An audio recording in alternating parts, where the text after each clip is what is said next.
ಹುಟ್ಟುಹಬ್ಬವನ್ನು ರೈತರೊಂದಿಗೆ ಆಚರಿಸಿಕೊಂಡ ವಿಜಯೇಂದ್ರ ಇಂದು ತಮ್ಮ 50ನೇ ಹುಟ್ಟುಹಬ್ಬವನ್ನು ಪ್ರತಿಭಟನಾ ನಿರತ ರೈತರೊಂದಿಗೆ ಆಚರಿಸಿಕೊಂಡಿದ್ದಾರೆ. ಕೇಂದ್ರ ಗೃಹ ಸಚಿವ ಅಮಿತ್ ಶಾ ಅವರು ಕರೆ ಮಾಡಿ ಶುಭ ಕೋರಿದಾಗ ತಾವು ರೈತರೊಂದಿಗೆ ಹೋರಾಟದಲ್ಲಿರುವುದಾಗಿ ತಿಳಿಸಿದ್ದಾರೆ. ಸಿಎಂ ಬದಲಾವಣೆ ಬಗ್ಗೆ ವಿರೋಧ ಪಕ್ಷದ ನಾಯಕರು, ವಿಶೇಷವಾಗಿ ಬಿಜೆಪಿ ನಾಯಕ ಸಿ.ಟಿ. ರವಿ ವ್ಯಂಗ್ಯವಾಡಿದ್ದಾರೆ. ಈ ನಡುವೆ ಮಾಜಿ ಸಿಎಂ ಯಡಿಯೂರಪ್ಪ ಪುತ್ರ ಬಿ.ವೈ. ವಿಜಯೇಂದ್ರ ಅವರು ಕುರ್ಚಿ ಕಾಳಗದಲ್ಲಿರುವ ರಾಜ್ಯ ಸರ್ಕಾರಕ್ಕೆ ರೈತರ ಸಮಸ್ಯೆ ಕೇಳಲು ಪುರುಸೊತ್ತಿಲ್ಲ ಎಂದು ಟೀಕಿಸಿದ್ದಾರೆ. ಕರ್ನಾಟಕದ ಗ್ಯಾರಂಟಿ ಮಾದರಿಯನ್ನು ಗುರುತಿಸಿ ರಾಜ್ಯದ ಸಬಲೀಕರಣಕ್ಕೆ ಹೆಚ್ಚಿನ ಆರ್ಥಿಕ ನೆರವು ಮತ್ತು ಆದಾಯದ ಸರಿಯಾದ ಪಾಲನ್ನು ಒದಗಿಸಬೇಕೆಂದು ಸಿಎಂ ಸಿದ್ದರಾಮಯ್ಯ ಕೇಂದ್ರ ಸರ್ಕಾರವನ್ನು ಒತ್ತಾಯಿಸಿದ್ದಾರೆ. ವಿರೋಧ ಪಕ್ಷಗಳು ಈ ಮಾದರಿಯ ಬಗ್ಗೆ ಸುಳ್ಳು ಮಾಹಿತಿ ಹರಡುತ್ತಿವೆ ಎಂದು ಅವರು ಆರೋಪಿಸಿದ್ದಾರೆ. ಗೃಹಲಕ್ಷ್ಮಿ ಸಹಕಾರ ಸಂಘದ ಮೂಲಕ ಫಲಾನುಭವಿಗಳಿಗೆ ಕಡಿಮೆ ಬಡ್ಡಿದರದಲ್ಲಿ 3 ಲಕ್ಷ ರೂ. ವರೆಗಿನ ಸಾಲ ನೀಡಲಾಗುವುದು ಎಂದು ಹೇಳಿರುವ ಹೆಬ್ಬಾಳ್ಕರ್, ಮಹಿಳೆಯರು ಮತ್ತು ತಮ್ಮ ಇಲಾಖೆಗೆ ಶಕ್ತಿ ತುಂಬುವುದೇ ತಮ್ಮ ಗುರಿ ಎಂದು ತಿಳಿಸಿದ್ದಾರೆ. ಕೇಂದ್ರದೊಂದಿಗೆ ಸೇರಿಕೊಂಡು ಚುನಾವಣಾ ಆಯೋಗವು ಪ್ರಜಾಪ್ರಭುತ್ವದ ಕತ್ತು ಹಿಸುಕಿದೆ ಎಂದು ಸಿದ್ದರಾಮಯ್ಯ ಗಂಭೀರ ಆರೋಪ ಮಾಡಿದ್ದಾರೆ. ರಾಹುಲ್ ಗಾಂಧಿ ಬಿಡುಗಡೆ ಮಾಡಿದ ದಾಖಲೆಗಳೇ ಇದಕ್ಕೆ ಸಾಕ್ಷಿ ಎಂದಿದ್ದಾರೆ. ಕಬ್ಬಿಗೆ ನ್ಯಾಯಯುತ ಮತ್ತು ಲಾಭದಾಯಕ ಬೆಲೆ ಎಫ್ಆರ್ಪಿ ನಿಗದಿಪಡಿಸುವುದು ಕೇಂದ್ರ ಸರ್ಕಾರದ ಜವಾಬ್ದಾರಿಯಾಗಿದೆ ಎಂದು ಸಿದ್ದರಾಮಯ್ಯ ಹೇಳಿದ್ದಾರೆ. ಈ ಕುರಿತು ರಾಜ್ಯದಲ್ಲಿ ಕಬ್ಬು ಬೆಳೆಗಾರರ ಪ್ರತಿಭಟನೆ ತೀವ್ರಗೊಂಡಿದೆ. ಸಿಎಂ ಬದಲಾವಣೆ ಕುರಿತು ನಡೆಯುತ್ತಿರುವ ಊಹಾಪೋಹಗಳಿಗೆ ಸಂಬಂಧಿಸಿದಂತೆ ಹೈಕಮಾಂಡ್ ನಿರ್ಧಾರಕ್ಕೆ ಮಾತ್ರ ಬೆಲೆ ಎಂದಿರುವ ಸಿದ್ದರಾಮಯ್ಯ, ಬೇರೆ ಯಾರೇ ಹೇಳಿದರೂ ಅದು ಮುಖ್ಯವಲ್ಲ ಎಂದು ಸ್ಪಷ್ಟಪಡಿಸಿದ್ದಾರೆ. ಡಿಸಿಎಂ ಡಿ.ಕೆ. ಶಿವಕುಮಾರ್ ಅವರು ಇಂದು ಮತ್ತೆ ನವದೆಹಲಿಗೆ ಪ್ರಯಾಣ ಬೆಳೆಸಿದ್ದಾರೆ. ಅವರ ಈ ಭೇಟಿಯು ಕಾಂಗ್ರೆಸ್ ವಲಯದಲ್ಲಿ ನಡೆಯುತ್ತಿರುವ ಸಿಎಂ ನಾಯಕತ್ವ ಬದಲಾವಣೆ ಕುರಿತ ಊಹಾಪೋಹಗಳಿಗೆ ಮತ್ತಷ್ಟು ಪುಷ್ಟಿ ನೀಡಿದೆ. ಮೇಕೆದಾಟು ಸೇರಿದಂತೆ ನೀರಾವರಿ ಯೋಜನೆಗಳ ಕಾನೂನು ಪ್ರಕರಣಗಳ ಬಗ್ಗೆ ಚರ್ಚಿಸಲು ದೆಹಲಿಗೆ ತೆರಳುತ್ತಿರುವುದಾಗಿ ಅವರು ತಿಳಿಸಿದ್ದರು. ರಾಜಕೀಯ ವಲಯದಲ್ಲಿ ಇದು ಬೇರೆ ಚರ್ಚೆಗಳಿಗೆ ಕಾರಣವಾಗಿದೆ. ಬಾಗಲಕೋಟೆಯಲ್ಲಿ ನಿಧನರಾದ ಶಾಸಕ ಹೈಮೇಟಿ ಅವರ ಅಂತ್ಯಕ್ರಿಯೆಯಲ್ಲಿ ಸಿಎಂ ಸಿದ್ದರಾಮಯ್ಯ ಪಾಲ್ಗೊಂಡಿದ್ದರು. ಸಿಎಂ ಬದಲಾವಣೆ ಬಗ್ಗೆ ಬಿಜೆಪಿ ರಾಜ್ಯಾಧ್ಯಕ್ಷ ವಿಜಯೇಂದ್ರ ಮತ್ತು ವಿರೋಧ ಪಕ್ಷದ ನಾಯಕ ಆರ್. ಅಶೋಕ್ ಅವರು ಕಾಂಗ್ರೆಸ್ ಸರ್ಕಾರದ ವಿರುದ್ಧ ವಾಗ್ದಾಳಿ ನಡೆಸಿದ್ದು, ಸಿದ್ದರಾಮಯ್ಯ ಮನೆಗೆ ಹೋಗುವುದು ಪಕ್ಕಾ ಎಂದಿದ್ದಾರೆ. ಬೆಂಗಳೂರಿನಲ್ಲಿ ಸುರಂಗ ರಸ್ತೆ ನಿರ್ಮಾಣ ಯೋಜನೆ ಬಗ್ಗೆ ಡಿ.ಕೆ.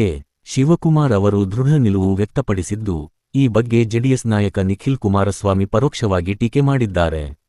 ನಟ ಉಪೇಂದ್ರ ಅವರು ಡಿ.ಕೆ.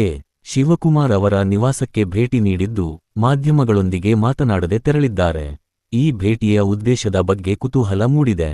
ಬಿಹಾರ ವಿಧಾನಸಭಾ ಚುನಾವಣೆ ಹಿನ್ನೆಲೆಯಲ್ಲಿ ಕರ್ನಾಟಕದಲ್ಲಿರುವ ಬಿಹಾರ ಮೂಲದ ಕಾರ್ಮಿಕರು ತಮ್ಮ ತವರು ರಾಜ್ಯಕ್ಕೆ ತೆರಳಿ ಮತ ಚಲಾಯಿಸಲು ಅನುಕೂಲವಾಗುವಂತೆ ಖಾಸಗಿ ಸಂಸ್ಥೆಗಳು 3 ದಿನಗಳ ವೇತನ ಸಹಿತ ರಜೆ ನೀಡಬೇಕೆಂದು ಡಿ.ಕೆ. ಶಿವಕುಮಾರ್ ನಿನ್ನೆ ಮನವಿ ಮಾಡಿದ್ದರು. ಆರ್. ನಗರ ಕ್ಷೇತ್ರದ ಶಾಸಕ ಮುನಿರತ್ನ ಅವರು ತಮ್ಮ ತೇಜೋವಧೆ ಮಾಡಲಾಗುತ್ತಿದೆ ಎಂದು ಪರೋಕ್ಷವಾಗಿ ಡಿ.ಕೆ. ಶಿವಕುಮಾರ್ ವಿರುದ್ಧ ವಾಗ್ದಾಳಿ ನಡೆಸಿದ್ದಾರೆ. ಕರ್ನಾಟಕದಲ್ಲಿ ನಡೆಯುತ್ತಿರುವ ಕಬ್ಬು ಬೆಳೆಗಾರರ ಪ್ರತಿಭಟನೆ ಕುರಿತು ರಾಜಕಾರಣಿಗಳು ಸಕ್ಕರೆ ಕಾರ್ಖಾನೆಗಳ ಮಾಲೀಕರಾದಾಗ ರೈತರ ಪರವಾಗಿ ಯಾರು ನಿಲ್ಲುತ್ತಾರೆ? ನಮಗೆ ಆಹಾರ ನೀಡುವ ಅನ್ನದಾತರನ್ನು ರಕ್ಷಿಸಲು ಒಗ್ಗೂಡೋಣ ಎಂದು ನಿಖಿಲ್ ಕುಮಾರಸ್ವಾಮಿ ಎಚ್.ಡಿ.ಕೆ. ಪುತ್ರ ಹೇಳಿದ್ದಾರೆ. ಈ ಮೂಲಕ ರಾಜ್ಯ ಸರ್ಕಾರದ ವಿರುದ್ಧ ಪರೋಕ್ಷ ವಾಗ್ದಾಳಿ ನಡೆಸಿದ್ದಾರೆ. ಬೃಹತ್ ಬೆಂಗಳೂರು ಪ್ರಾಧಿಕಾರದ ಜಿಬಿಎ ವ್ಯಾಪ್ತಿಯಲ್ಲಿ ಹೊಸದಾಗಿ ರಚಿಸಲಾದ 5 ಮಹಾನಗರ ಪಾಲಿಕೆಗಳಿಗೆ ಚುನಾವಣೆ ನಡೆಯುವ ಸಾಧ್ಯತೆಗಳಿದ್ದು, ಜೆಡಿಎಸ್ ಪಕ್ಷವು ಸಿದ್ಧತೆಗಳನ್ನು ಆರಂಭಿಸಿದೆ. ಈ ಕುರಿತು ಪಕ್ಷದ ಸಂಘಟನಾ ಕಾರ್ಯಕ್ಕಾಗಿ ಎಚ್.ಡಿ. ಕುಮಾರಸ್ವಾಮಿ ಅವರು ಸಮನ್ವಯ ಸಮಿತಿಯನ್ನು ರಚಿಸಿದ್ದಾರೆ. ಮೈಸೂರು ಮಂಡ್ಯ ಭಾಗದಲ್ಲಿ ರಾಷ್ಟ್ರೀಯ ಹೆದ್ದಾರಿ ಬೈಪಾಸ್ ಯೋಜನೆಯಿಂದ ರೈತರಿಗೆ ತೊಂದರೆಯಾಗುತ್ತಿದ್ದು, ಸೇವಾ ರಸ್ತೆ ನಿರ್ಮಿಸುವಂತೆ ಕುಮಾರಸ್ವಾಮಿ ಅವರು ಕೇಂದ್ರ ಸಚಿವ ನಿತಿನ್ ಗಡ್ಕರಿ ಅವರಿಗೆ ಮನವಿ ಮಾಡಿದ್ದಾರೆ. ತಮ್ಮ ವಿರುದ್ಧ ತೇಜೋವಧೆ ಮಾಡಲಾಗುತ್ತಿದೆ ಎಂದು ಪರೋಕ್ಷವಾಗಿ ಡಿಸಿಎಂ ಡಿ.ಕೆ. ಶಿವಕುಮಾರ್ ವಿರುದ್ಧ ಮುನಿರತ್ನ ವಾಗ್ದಾಳಿ ನಡೆಸಿದ್ದಾರೆ. ನನ್ನ ವಿರುದ್ಧ ತೇಜೋವಧೆ ಮಾಡಿದವರನ್ನು ದೇವರು ನೋಡಿಕೊಳ್ಳುತ್ತಾನೆ ಎಂಬ ಹೇಳಿಕೆ ನೀಡಿದ್ದು, ಈ ಕುರಿತ ವಿಡಿಯೋಗಳು ಹರಿದಾಡುತ್ತಿವೆ. ಬಿಜೆಪಿ ರಾಜ್ಯಾಧ್ಯಕ್ಷ ಬಿ.ವೈ. ವಿಜಯೇಂದ್ರ ಅವರು ಕಾಂಗ್ರೆಸ್ ಸರ್ಕಾರದ ವಿರುದ್ಧ ವಾಗ್ದಾಳಿ ನಡೆಸಿದ್ದಾರೆ. ರಾಜ್ಯ ಸರ್ಕಾರದ ಆಡಳಿತ ವೈಫಲ್ಯ, ಕಬ್ಬು ಬೆಳೆಗಾರರ ಸಮಸ್ಯೆ ಮತ್ತು ಇತರ ವಿಷಯಗಳ ಬಗ್ಗೆ ಅವರು ಟೀಕೆ ಮಾಡಿದ್ದಾರೆ.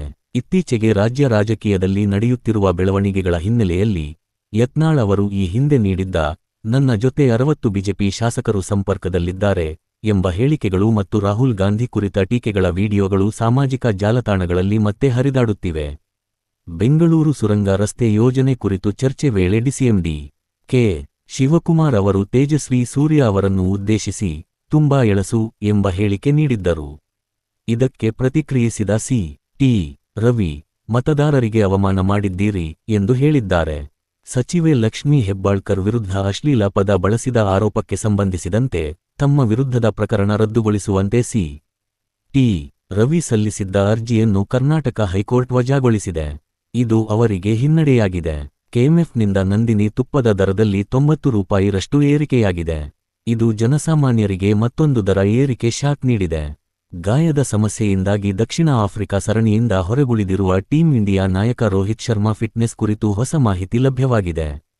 ಅವರು ಆಸ್ಟ್ರೇಲಿಯಾ ವಿರುದ್ಧದ ಮುಂದಿನ ಟಿ20 ಸರಣಿಗೆ ಲಭ್ಯರಾಗುವ ಸಾಧ್ಯತೆ ಇದೆ ಎಂದು ವರದಿಯಾಗಿದೆ.